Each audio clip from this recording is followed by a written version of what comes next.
بنایا جائے گا وہ بسبی اینڈ ایسوسیٹس کا کام ہے۔ میں اس میں سے کچھ بھی اپنی طرف سے نہیں کہہ رہی، میں صرف ایک وائس اوور آرٹسٹ ہوں جو مسٹر بسبی کے لفظوں کو آواز دے رہی ہوں۔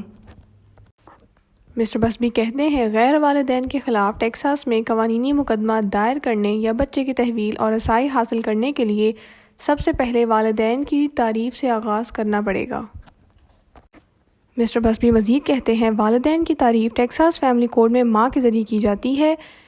ایک شخص کو باپ کا تصور کیا جاتا ہے جو قانونی طور پر باپ بننے کا عزم رکھتا ہے۔ ایک ایسا شخص جس کو اہل دائرہ اختیار کی عدالت نے باپ بننے کا فیصلہ دیا ہے۔ ایک ایسا شخص جس نے قابل اطلاق قانون یا گود لی ہوئی ماں یا باپ کے تحت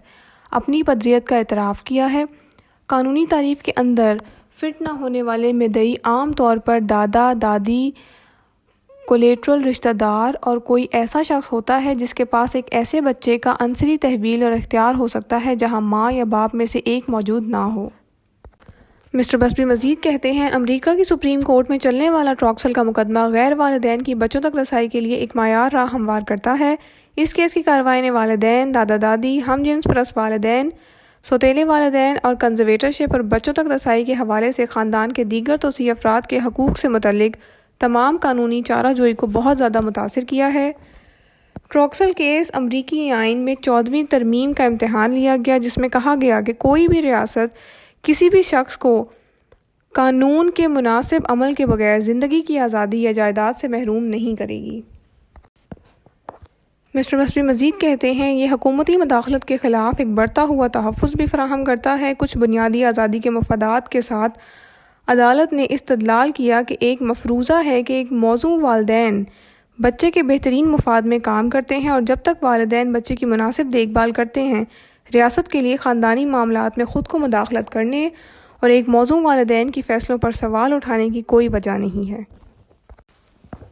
مسٹر بسبی کہتے ہیں ٹیکساس فیملی کورٹ کے تحت مقدمہ دائر کرنے کی اقسام کے 3 حصے ہیں جن پر ہم اس ویڈیو میں بات کریں گے۔ مسٹر بسبی مزید کہتے ہیں کہ پہلا سیکشن ٹیکساس فیملی کوڈ کے سیکشن 102.003 کے تحت مقدمہ دائر کرنے کے لیے عمومی موقف ہے جس میں افراد یا اداروں کی 14 اقسام ہیں جو مقدمہ دائر کر سکتے ہیں۔ ایک عنصری مقدمہ کسی بھی وقت دائر کیا جا سکتا ہے۔ 1 بچے کے والدین، 2 بچہ عدالت کے مجاز نمائندہ کے ذریعے، 3 ایک نگہبان یا شخص جو کسی دوسری ریاست یا ملک کی عدالت کے حکم سے مقرر کردہ بچے کے ساتھ ملنے یا اس تک رسائی کا حق رکھتا ہے، 4 شخص یا بچے کی املاک کا سرپرست، 5 ایک سرکاری ادارہ، 6 ایک مجاز ایجنسی، 7 لائسنس یافتہ بچہ رکھنے والی ایجنسی، 8 ایک شخص جو خود تسلیم کر رہا ہو کہ وہ باب 160 کے مطابق دائر کرنے والے بچے کا باپ ہے، باپ کے حدود سے مشروط ہے لیکن برعکس نہیں، 9 ایک شخص ایک رضائی والدین کے علاوہ جس نے کم از کم 6 ماہ تک بچے کی حقیقی دیکھ بھال،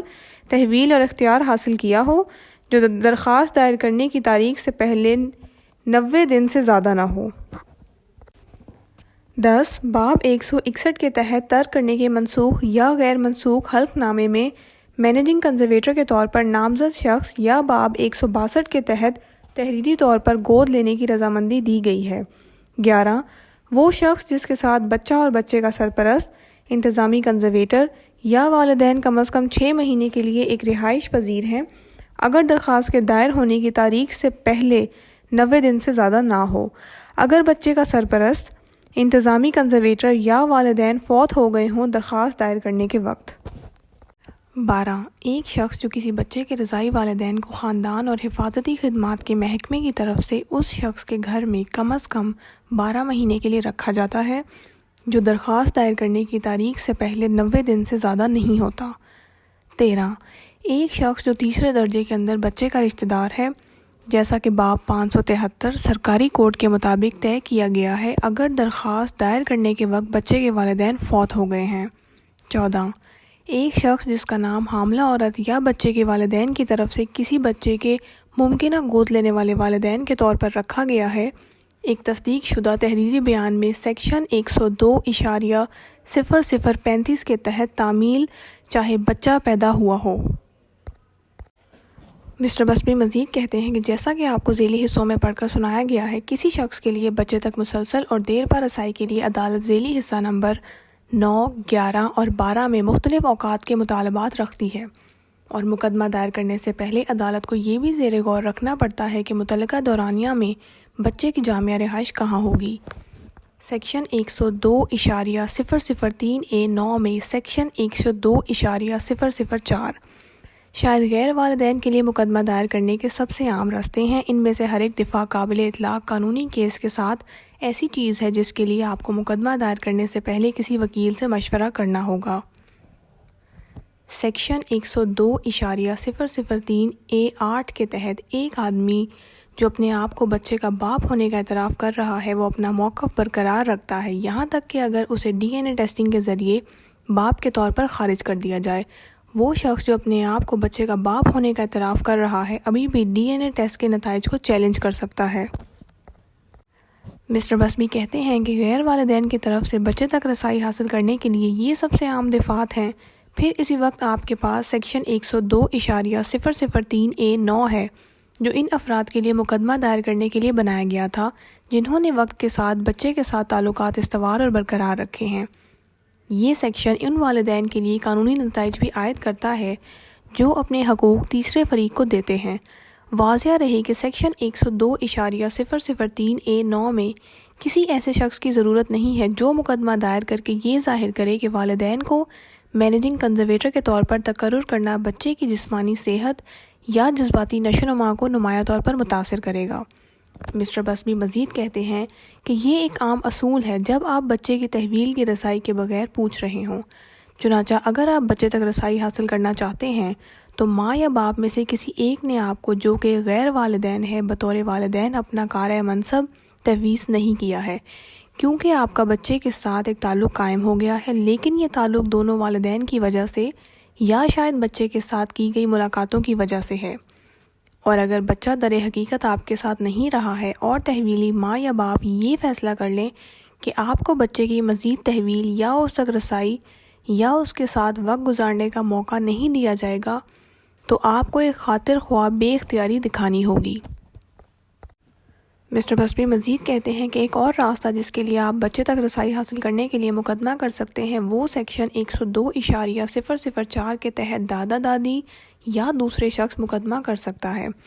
سیکشن 102.003 کے ذریعے فراہم کردہ مقدمہ دائر کرنے کے لیے عمومی موقف کے علاوہ ایک دادا دادی یا دوسرا رشتہ دار جو تیسرے درجے سے متعلق ہے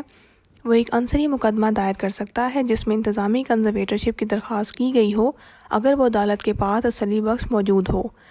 درخواست کردہ آرڈر ضروری ہے کیونکہ بچے کے موجودہ حالات بچے کی جسمانی صحت یا جذباتی نشو و نما کو نمایاں طور پر خراب کر دیں گے، یا دونوں والدین، زندہ بچ جانے والے والدین یا مینیجنگ کنزرویٹر یا کسٹوڈین نے یا تو پٹیشن دائر کی یا اس مقدمے کے لیے رضامندی ظاہر کی۔ مسٹر بسبی کہتے ہیں کہ بچوں کے حقوق اور فرائض حاصل کرنے کی کوشش کے لیے ٹیکساس میں اس رشتے کے تحت دادا کی رسائی ایک عام بات ہے، لہٰذا وہ حق جس کے لیے ایک غیر والدین کئی بار کوشش کر رہا ہے کہ وہ ڈومیسائل کا تعین کرے، بچے کے پاس جانے اور اس تک رسائی حاصل کرنے کے قابل ہونا عام طور پر ثابت کرنا بہت مشکل ہو جاتا ہے۔ جب آپ نے وقت کے ساتھ کسی بچے کے ساتھ یہ رشتہ استوار کیا ہو اور پھر والدین کے ساتھ آپ کا خاندانی جھگڑا ہو لیکن پھر بھی آپ بچے کو دیکھنا چاہتے ہیں، قانونی چارہ جوئی کا سہارا لے کر عام طور پر کسی قسم کا عدالتی حکم حاصل کرنا بہت مشکل ہوتا ہے۔ جس اصطلاح کو میں استعمال کروں گا اس کا قبضہ اور رسائی بمقابلہ بچے کی رہائش کا تعین کرنے کا حق ہے۔ لہٰذا اگر کسی والدین نے آپ کو وہ فرائض تفویض کیے ہیں جو عام طور پر ان کے پاس ہوں گے اور آپ کو ایک طویل عرصے تک رسائی ہوتی ہے جو عام طور پر 6 ماہ تک ہوتی ہے تو پھر مقدمہ دائر کر سکتے ہیں۔ رہائش کا تعین تعلیم کے فیصلے کرنے کے لیے اور بچے کے لیے طبی فیصلے کرنے کا حق حاصل کرنے کے لیے عام طور پر انتہائی آسان ہو جاتے ہیں۔ مسٹر بسبی مزید کہتے ہیں اگر آپ کے خاندان کے افراد ہیں جو شاید آپ کے اپنے بچے ہیں اور ان بچوں کو اپنے کزن کے ساتھ کھیلنا تھا اور پھر آپ عام طور پر اپنے بچوں کو دیکھتے ہیں اور پھر یہ رشتہ خاندانی جھگڑے کی وجہ سے ختم ہو جاتا ہے اور آپ غیر والدین کی حیثیت سے کسی قسم کے عدالتی تحویل آرڈر حاصل کرنے کے لیے مقدمہ دائر کرنا چاہتے ہیں تو یہ ثابت کرنا بہت مشکل ہو جاتا ہے جس سے کسی قسم کے عدالتی حکم قائم ہو تاکہ ملاقات کو جاری رکھا جا سکے۔ مسٹر بسبی مزید کہتے ہیں، میرا نام مائیکل بسبی ہے، میں ایک ہیوسٹن طلاق اور خاندانی قانون کا وکیل ہوں۔ اگر آپ کو میری ویڈیو پسند آئی ہے تو سبسکرائب کریں، شکریہ۔